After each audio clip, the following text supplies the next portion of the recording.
Welcome to Petrol Ped. Really simple question for you. What's the fastest car you've ever been in or been lucky enough to drive? Because for me, I think I'm sat in it. I'm sat in a Ferrari 296 GTS. And this thing is an absolute rocket ship.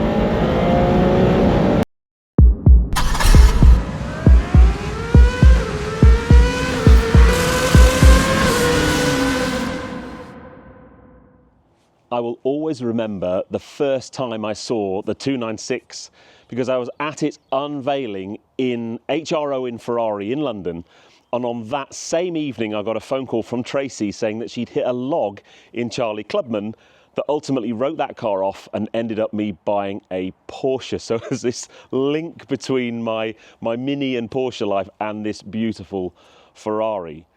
But I think it's one of the prettiest cars Ferrari have made in a long time, and it got quite a bit of criticism when it came out because it has a V6 in it, not a V8, and there were worries about what that would sound like. But take it from me, as someone who's lived with this car for the last week, this car sounds amazing, but we'll get to that bit. Colour wise, this paint colour, it's called Giallo Triplo Strato. It's a £22,000 option, but it's a triple layer paint, and in this sunlight it is beautiful. I'm sure the camera will not do it justice at all, but it is deep and metallic and very lovely. And I am someone who would never buy a red Ferrari. If I had the money to buy a Ferrari, it would be yellow or blue or purple. I know that's controversial, but this car is my perfect spec. Anyway, let's talk engine. In here is where the magic happens. So this has got a 2.9 litre V6, 120-degree angle. It's what's called a hot V6 because in the middle of the bank of cylinders are the two turbos. And the internal combustion engine on its own produces 663 horsepower. It's something like 221 horsepower per litre, which is a production car record, I believe. And then further down this way, you can just see the high voltage cables for the electric part of the drivetrain. And the electric motor has 167 horsepower. So you add those two together, combined power output of 830 horsepower, all fed through the rear wheels, and an 8-speed DCT gearbox. But it does some really clever things in there because it's got an e-drive function when you run purely on electric. And what happens is there's a clutch in there that disengages the DCT, so you just run on the single gear electric motor. And that will run actually at motorway speeds. You could run as an EV if you wanted to. Where it comes most useful, I think, is early starts when you don't want to wake your neighbours up, or if you're driving through a nice, quiet, pretty village and you don't want to be too raucous, you can go into e-drive mode. The battery is a 7.45 kilowatt hour battery, and as I said, 15 miles of all EV running. But it's when those two things work together, when the electric motor and drivetrain work with the engine, and it does torque fill, and it just provides the most responsive, obscenely powerful car. And we'll try and demonstrate it, but honestly on the public highway you can't really. This car is so fast, arguably too quick. But what it does, first and second gears, you can almost feel it holding the torque back, but once you get into third gear, it just lets rip and unleashes everything at you. And if you've got all the systems on in race mode, it's actually a car that really looks after you. It doesn't feel too sketchy and too much like it's going to kill you. I'm sure if you turned everything off, it would do. But that's where the magic happens. And the noise it makes, both on overrun and on throttle, is very un-V6-like. And I actually think it sounds as good as most modern-day V8 Ferraris with a stock exhaust. Sounds mega. I have so lucked out with the weather since I've had this car because it's pretty much been like this. It's quite chilly, but I haven't actually driven this car with the roof up yet. It's literally top down the whole time. Now, a couple of things. Firstly, This car is on the very limit of a car that's big enough for me. I could really do with maybe 2 or 3 more inches of legroom because I've got quite long legs. And if I compare this with the Dodice Cilindro Spider I drove in Portugal just a couple of weeks ago, that car had loads of room. I felt really comfortable in it. This, just a little bit cramped. I'm still in an okay driving position, but my legs, I could just have a bit more space. I'm being picky. I wouldn't complain. I'd still have one. This video isn't so much of a kind of typical review. You'll see what I've got planned very shortly, but let's just very briefly talk about pricing, because these cars start from just shy of £280,000 before options. But once you start ticking the options sheet, it's very easy to spend an awful lot of money. I mentioned the paintwork. I've actually just checked the spec, and I think I said it was £22,000. It's not, it's 24. But this particular press car has a lot of carbon fibre on it. I've got carbon fibre on the steering wheel, carbon fibre on the central tunnel. There's little trims here. There's trims on the doors. There's the front splitter, the side sills. There's carbon everywhere. In fact, this car has £34,500 worth of carbon fibre options. So this car that we're sat in is just a smidge over £390,000. Ouch. But I thought to myself, what am I going to do with a 296 GTS Ferrari? Well, I need to go to a supercar event. So at the weekend, at 5 Zeros Supercars, they had their first Supercar Weekend. So I called up a few mates and we decided to drive over there in Convoy and attend the first Supercar Weekend at 5 Zeros. And this car, it was the perfect environment, surrounded by other supercars, a stunning drive over there with some brilliant roads. So let's see how I got on, and then at the end of the video I'm going to take this car to my favourite bit of road and give it a good spanking and put it through its paces. So make sure you stay tuned for that part. But Saturday morning we had to leave quite early. Okay, so this is an above average morning when you wake up and you have one of these parked in your garage. So we are heading over to 5 Zeros Supercars today in the stunning 296 GTS. The sun is shining, but it's very, very early. So the first thing we need to do is a quiet getaway.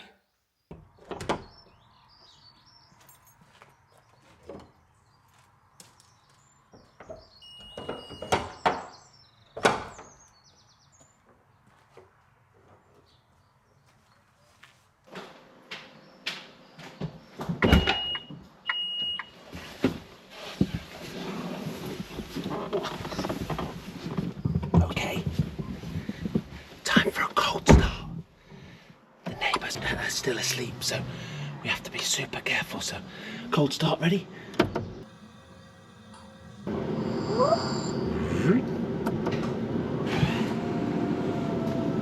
Oh, you see now that. Tell you what though, these garage doors are only just wide enough to get one of these out. See, that's nice and quiet. Now mate, could you just make sure that you are nice and quiet, because the neighbours are they're still asleep, mate, yeah. So just quietly. Have you got EV pull away mode? Yes, definitely. Yeah. Shh, because the neighbours here.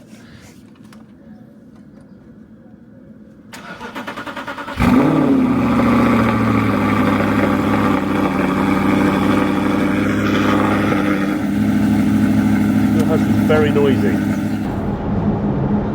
Welcome back to the channel, Joe. You're not going to be doing so much screaming today. Good. But I think we're far enough away from the house to engage the engine. To engage the engine? The engine, yeah. Okay. So if I just go...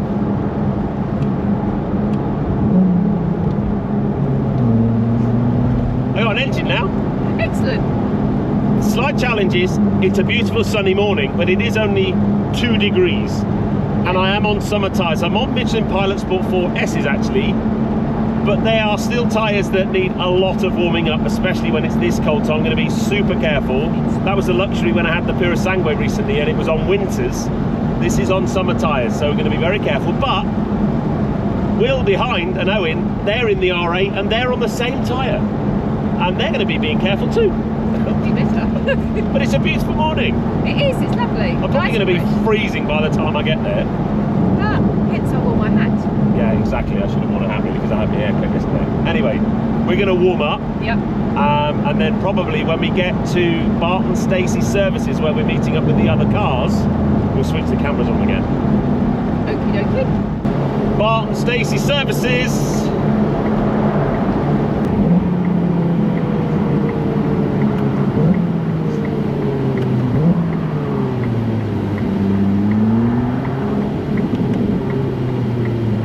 Oh yeah, we've got a gang.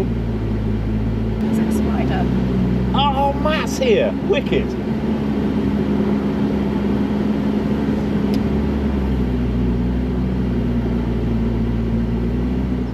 So we've met up with the guys here at Barton Stacey Services. It's very chilly this morning, but the 296 has certainly been fun this morning. But what a lineup. So we've got Matt's GT4 RS. The first time I've seen this car.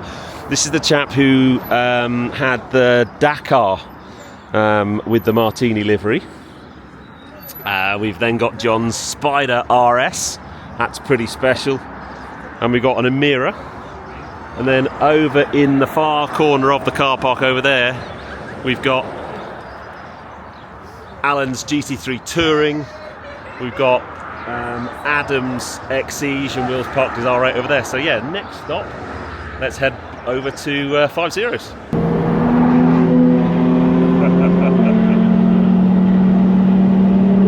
Let's have a quick view of some of the cars we've got on. Joe's bailed on me. I've got Owen, Joe's son. Welcome to YouTube, my friend.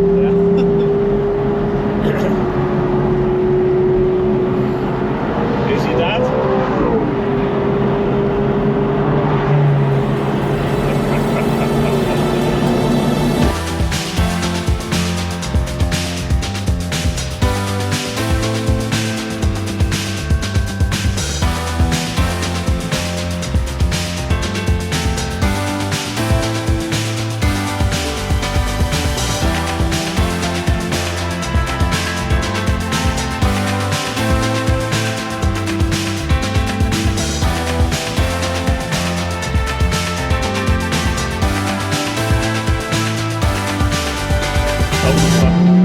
Okay, this is the bit of road that we've come to enjoy.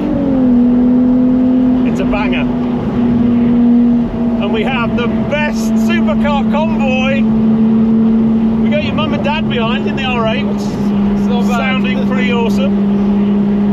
John in front in the Spider RS. It's just still quite chilly, it's only 3 degrees. And Alan up front, it's like being on GT Tours again.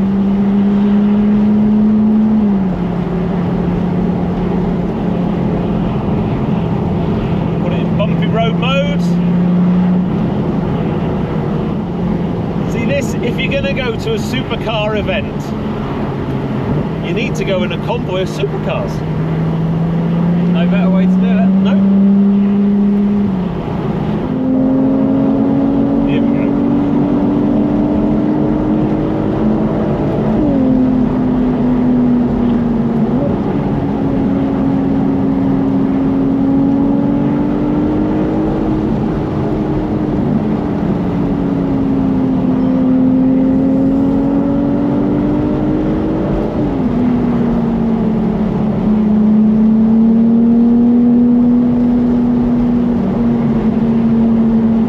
Look at that view! Woohoo!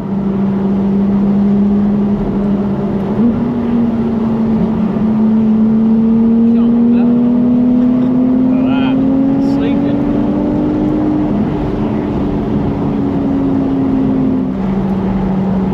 This is the kind of thing that cars like this were designed for. Beautiful roads, sunny, top-down driving even though it's freezing cold. Out with your mates in their lovely cars. It doesn't get better.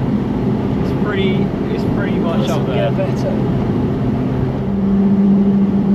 I can't quite express how good this sounds for a V6. Yeah. It won't pick it up on camera, I know it won't, but it really does sound Sound quite mega. And almost sounds, I'm not going to say better, but as good as a modern day V8 Ferrari. Yeah, pretty much. I would say on par. I mean, it's not an F40, but it's definitely good. Unless, of course, you do this. Oh no, don't do that. It's just depressing. How cool is that? Boring. Sounds great.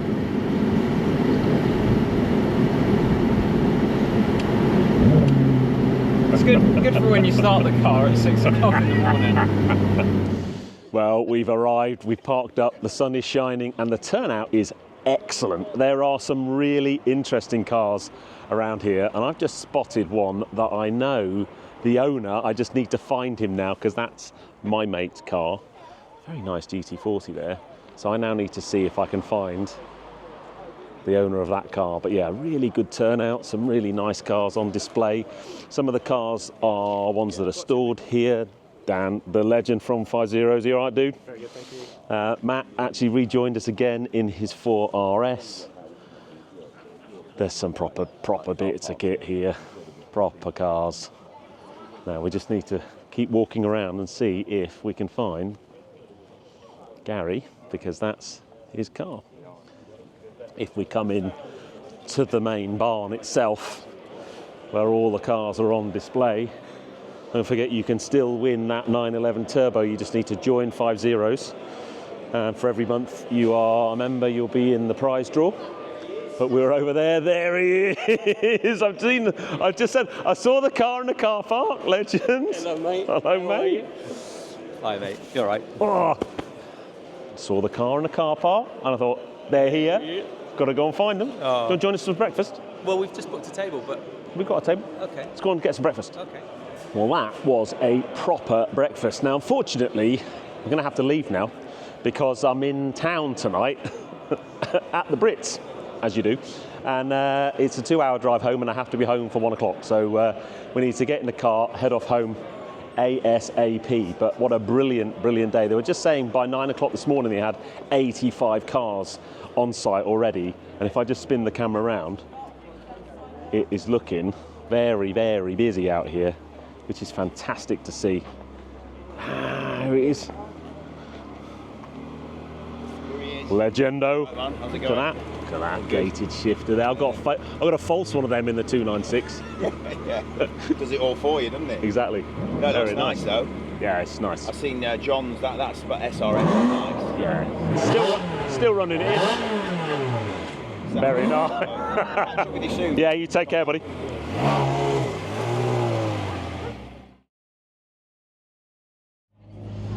Now, before we head to the driving on the road part of this review, spring forward a couple of weeks and it's the Goodwood Media Day, and I've got the opportunity to take the 296 around the Goodwood Motor Circuit. So my plan here is to do 1, maybe 1.5 commentary laps around Goodwood and actually push the car to the max, something you cannot do on the public road. Okay guys, let's have a commentary lap around my beloved Goodwood in a 296. Having spent time in this car on the road, to get to drive it on track is a real privilege. You just instantly feel the pedigree of the car, the sharpness of the steering, but the sheer pace that's coming down into magic. That's just touching 140 miles an hour off the brakes. Just let the car take itself around here, try and get the second apex, just build up the power out towards Ford Water, up into 5th, tiny bit of a lift, just a little brake into Ford Water. I hate this corner, it's such a brave man's corner. Up into 6th and down hard into No Name, down into 4th, turn it in, round into St Mary's, down into 3rd, pitch it in. I've got a mirror in front, I can't overtake now until after Lavant. This car just inspires so much confidence, it's ridiculously competent, and in the hands of someone who really knows what they're doing, incredibly quick. Here we go.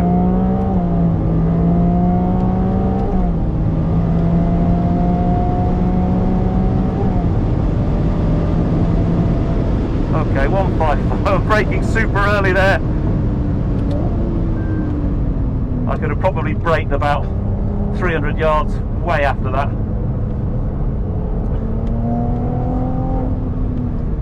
Looks like this Alpine could well be, and I've got the Taycan Turbo S high-speed car behind me, so I'm going to let that through. Right, this is my in-lap, but we're going to talk through it again.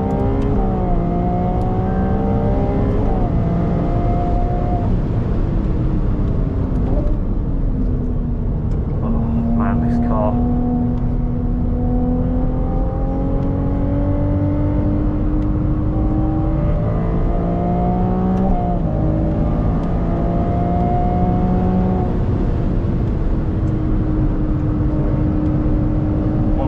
Through Ford water.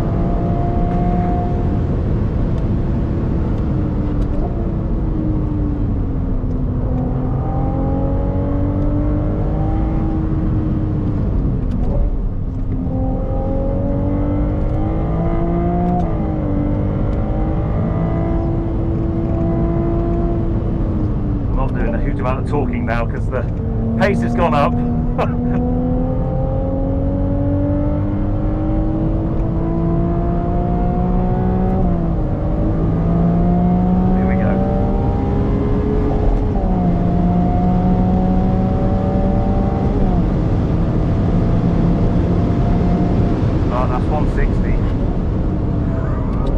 I guess I'm going to have to come in now, aren't I? Yeah, watch this though. I was really nice driving. Really good. Woo! What a car! Yeah, no, you did a really good job. I'm in. I won't let you crack on there. But it's It's funny, sometimes I have press cars and they sit in the garage and I don't drive them as much as you would imagine because I've got other things to do. This car, I've just been out for drives for the pure sake of driving. I took my neighbour out in it last night in the last parts of daylight, in that golden hour, and we had a magical drive. It was almost more magical the fact I didn't have cameras in the car. But let's finish this video by taking this car to my favourite bit of driving road and just showing you and talking to you about the performance of this car, because it is on another level.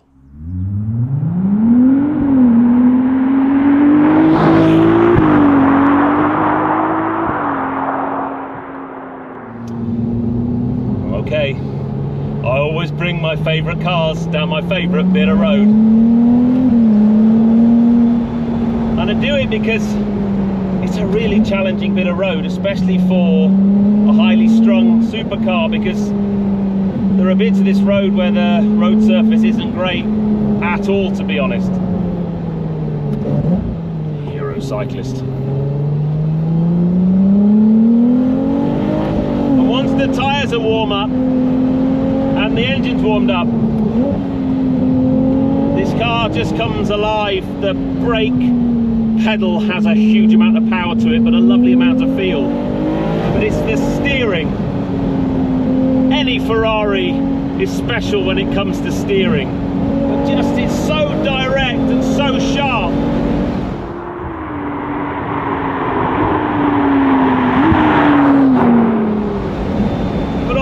Public road like this, you only normally use about, I don't know, quarter throttle. It's just got so much performance, you kind of don't really need a great deal more than that, because otherwise you end up doing ridiculous speeds and you're going to get yourself in a lot of trouble. That's why arguably this car is probably a little bit too much for the public road, but it's just the steering. I'm in bumpy road mode just to soften out some of the imperfections. The gear change is crisp and quick. I'm in race mode. I do have all the systems on. And they look after you, they help you, they give you a huge amount of confidence in the car. You don't need to spend a lot of time in this car before you start trusting it, before you start really understanding what it can do.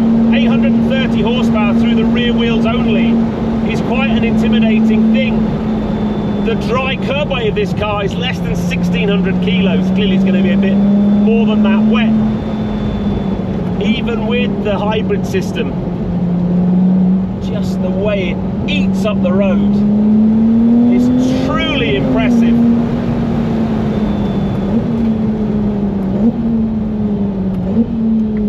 Let's take it up my favourite bit of hill climb road.